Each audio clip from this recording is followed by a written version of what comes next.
Dans cette seconde partie, nous allons voir les propriétés générales valables pour toutes les lois de probabilité continue. Cette formule que nous avons présentée n'est pas simplement valable pour cette densité de probabilité, mais pour toutes les fonctions densité de probabilité. En particulier pour la loi normale, qui est caractérisée par le fait que la plupart des individus ont un résultat moyen. C'est valable par exemple pour la taille, le poids, le QI, la vitesse, etc. Cette formule est également valable pour la loi dite uniforme, où la densité de probabilité est tout simplement constante.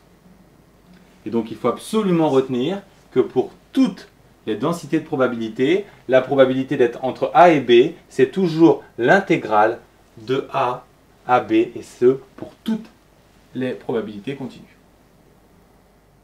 Un cas particulier très important, si on cherche la probabilité d'être entre la valeur minimum et la valeur maximum, on est sûr d'être dans cette zone. Autrement dit, la probabilité vaut 1. Et puisque la probabilité, c'est l'air balayé sous la courbe d'une densité de probabilité vaut toujours 1.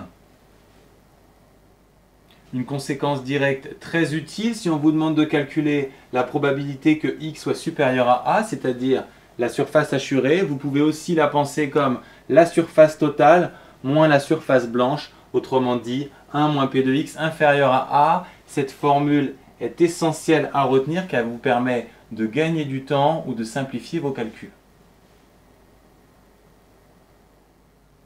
Maintenant, on cherche la probabilité d'obtenir exactement une valeur précise.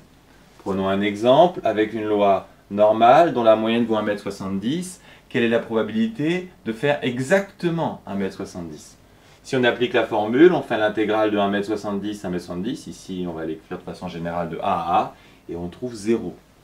Ça peut paraître choquant, mais ce qu'on cherche, c'est la probabilité de faire 1,70 m avec une infinité de 0. Et pour cette taille précise, il n'y a personne. D'où l'importance en probabilité continue de toujours calculer sur des intervalles de valeurs, puisqu'avec une valeur précise, on trouve toujours 0. Dernière formule, celle de l'espérance, c'est-à-dire la moyenne attendue. On se souvient qu'en probabilité discrète, la formule était la suivante. On sommait les XIPI, c'est-à-dire pour chaque X, on associait une probabilité. Si on fait le tracé d'une densité de probabilité, on se dit que pour un X, quelle probabilité peut lui être associée? Ça serait plutôt une densité de probabilité dans ce cas. Donc on va lui associer un f de x. Et l'équivalent de la somme en continu, et vous pouvez le retenir pour le niveau supérieur, c'est l'intégrale. Autrement dit, on a obtenu la formule de l'espérance. Alors que retenir? Le plus important avec les probabilités continues, c'est qu'on travaille sur des intervalles et que les probabilités sont des intégrales. Notez que f s'appelle densité de probabilité. Nous en avons déduit que la probabilité d'avoir une valeur précise vaut 0, l'intégrale totale sous toute la courbe vaut 1, ce qui nous donne une relation très pratique entre p de x supérieur à a et p de x inférieur à a. Enfin, nous avons présenté une formule plus rare en lycée, celle de l'espérance.